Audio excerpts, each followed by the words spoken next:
we've almost stopped. It's about 85% stopped by sea. You probably noticed that. People aren't wanting to be delivering by sea. And we'll be starting to stop them by land also.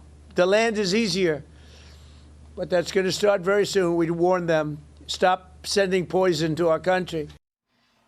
Well, as President Trump prepares more action to combat narco-terrorism, Democrats are busy attacking the administration. They're jumping on the Washington Post report that claims Secretary of War Pete Hegseth ordered the military to kill all alleged narco-terrorists aboard a suspected drug smuggling vessel. Well, Hegseth denies the reporting, but that's not stopping Democrats from accusing him of war crimes. Do you believe if there was a second strike to eliminate any survivors, that constitutes a war crime? It seems to. If what has been reported is accurate, I've got serious concerns about anybody in that chain of command. So I think it's very possible there was a war crime committed, even if you accept their legal theory that it is a war crime. If that reporting is true, it's a clear violation of the DOD's own laws of war. This rises to the level of a war crime if it's true. But beyond the inflammatory rhetoric, there is some concern in Congress over the Pentagon's actions. Republican-led congressional committees will take a closer look in order to ensure that there's proper oversight. Joey, we just asked Senator Blackburn about this, about the calls that are bipartisan now for, more explanation that supports the legal justification for these strikes. So what is your take? Is the request for more information reasonable here, or are the Democrats taking it too far by accusing Hegseth of war crime? Well, if you're Secretary Hegseth and you believe that these truly are false allegations, then you welcome an investigation so they can find out who these anonymous sources are, because that's the calling your bluff, right? If you're going to say this, then now you're going to have to come forward in some way, even if it isn't publicly. The other side of it is I think there is some heat that all politicians are getting for some sort of oversight on these strikes. I'm not fully against that. This is what I'll tell you. There are a lot of scenarios. The Pentagon's put a couple forward, which tells me they're not landed on an answer. They need to be smart, not say too much in case they do get in a legal battle here. But they're saying stuff like, if they left the boat afloat, regardless of somebody alive there or not, then you're leaving the drugs and something that could be hazardous in other navigation there, a big boat that's just swimming around. The other thing that I felt to be a better explanation is an enemy combatant doesn't have to have a gun to be a danger or a threat. The original rebut or retort, I think it came from Caroline Leavitt or someone that was a spokesperson, was if there were people alive on the boat, this was the very first strike. So we don't know what proximity our people had to them to get to them. And the idea is if you leave anybody alive on that boat, they can signal and let others know what's happening. They can also retaliate through radio to any of their combatants that's in the area and start something they didn't want to start. All of those are justifiable reasons to continue to strike. When it comes to rules of war, at the end of the day, I'm just not shedding a tear over somebody who's trying to smuggle, lethal things into our country and has probably done terrible things to other people to do it. It just doesn't move the needle for me, and I don't think it moves the needle for most Americans. I think you're probably right about that. I did hear, Tom, yesterday on our air, Dan Hoffman, who was formerly with the CIA intelligence expert now, and a great contributor to Fox News.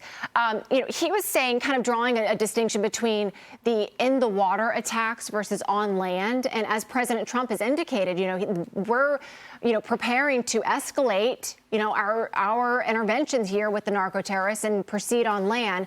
What Mr. Hoffman was explaining was, look, if we take this on land, that's an escalation from this battle in water. Right now, these strikes in the water. And the Trump administration would be well served in presenting more information, particularly to Congress. Do you think that's warranted? Does Congress need more information? Probably. I mean, I don't need the information from where I sit, but if I were in Congress, the more information, the better. I'd probably be asking, hey, why don't you give us an update? But I honestly, you're probably not surprised. I don't see the big fuss about taking 2 shots instead of 1. I mean, we're murdering them from the sky. And you want to do it in 1 bomb, but you can't do it in 2?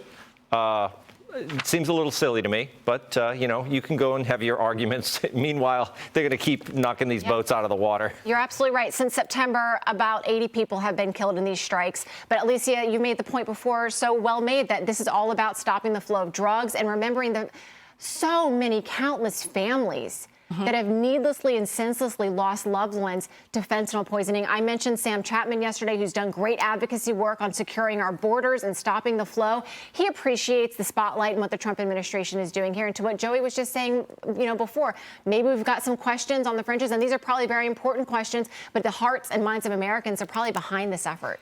We also have to keep in mind that there are members of Congress in the House and Senate, Republicans, Democrats, who are frustrated with the administration that they weren't consulted on the decisions to strike these boats. So there is, I think, some of that floating around in what we're hearing. And also, I actually have a question for Joey, because I've heard so much talk about rules of war, laws of war, and they keep bringing that up when it comes to the double tap. And then also, we're talking about the protocol here. Was the commander who issued the strike, did he check with the secretary first? Did he do it without consultation? Like, how much of all of that will go into this? And can you explain a little of that? Yeah, so first of all, I'm an enlisted man, so my understanding of it is at the ground level, and I don't purport to be more read in on it than that.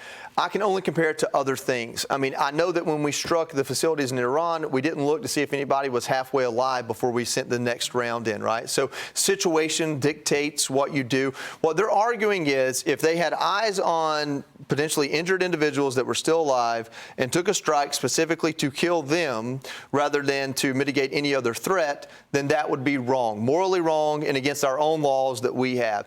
The president has said that his disregard for international law stops when international law stops doing the right thing, and that's an argument that he has, and so that would be more important here than our laws when it comes to things like, Obama droning American citizens overseas. And so there's a lot of ambiguity both to the law that regulates how they're doing this and the morality of it. Joey, we just are getting a soundbite in that I want to play. This is President Trump. He was asked just moments ago about these allegations against Secretary of War Hegseth committing war crimes. Let's listen here.